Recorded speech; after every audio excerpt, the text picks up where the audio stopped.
Hi, my name's Heather. I'm the owner of momforlife.com, and I'm here with my good friend Angela today, who recently wrote a book called Never Go Hungry Again, a spiritual nutrition guide for moms.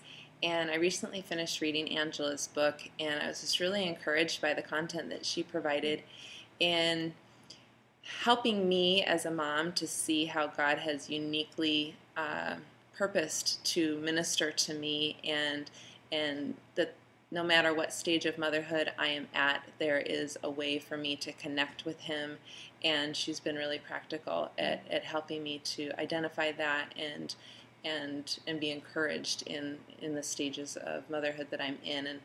And I know that there's so many of you that are watching that are in varying stages of motherhood that I really think it would be a blessing for you to hear a little bit more about Angela's heart behind her book and get a feel for what it's about and see if it might be something that you could be encouraged by as well.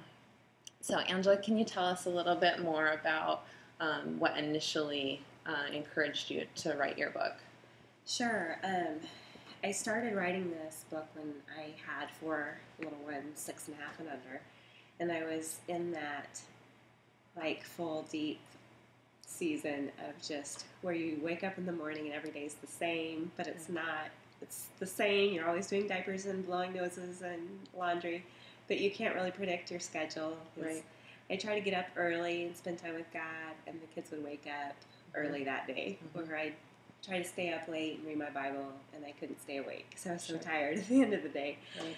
And I was just hungry for God. I missed Him.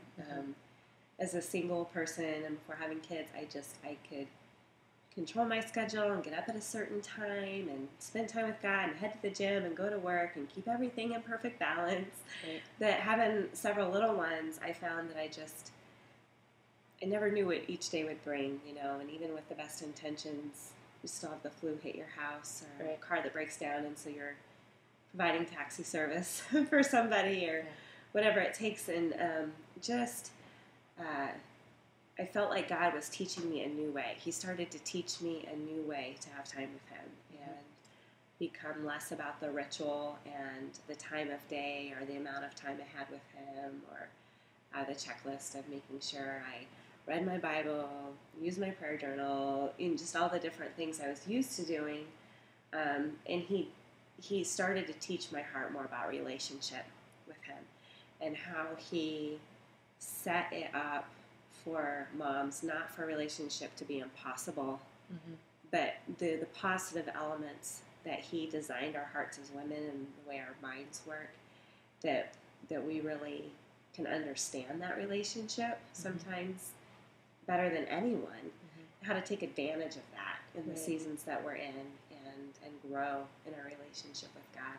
And so as He began to teach me those things, I just felt like they had to be shared because every mom I met that loved God seemed to be struggling with the same thing. Right. I want to spend more time with God, or feeling guilty that they couldn't spend more time with God, and they just couldn't. Right. They couldn't find the time. Right. Yeah, that makes sense. So speaking of never knowing where your schedule's at, let me get my son real quick, and then we can finish our interview.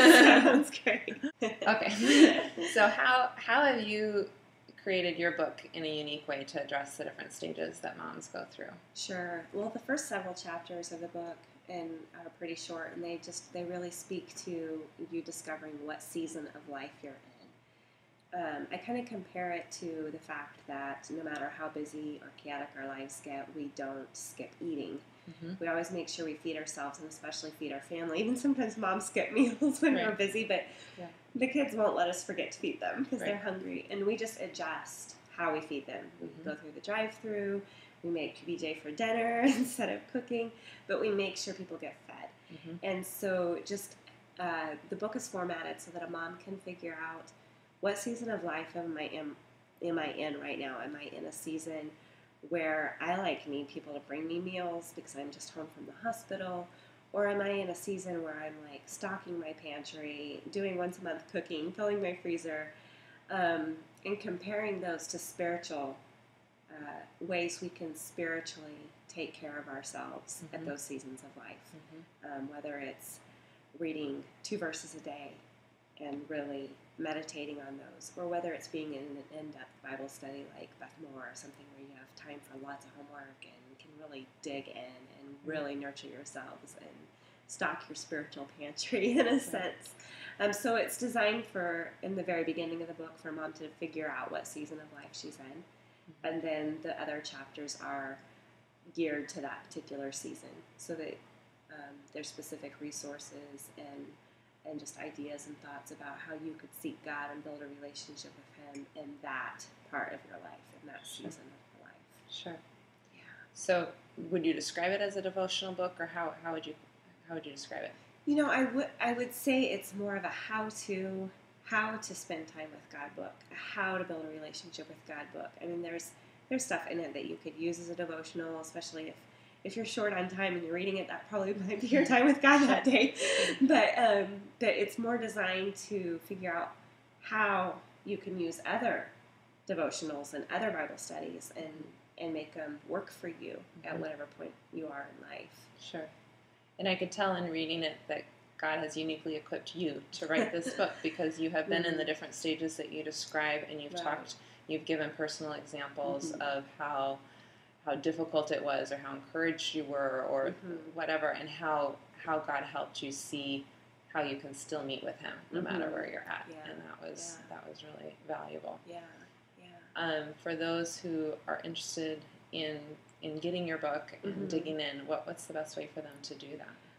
It's available on momsnevergohungry.com. And it's available only in digital format right now. On that website, it's available on EPUB. It's also available in PDF.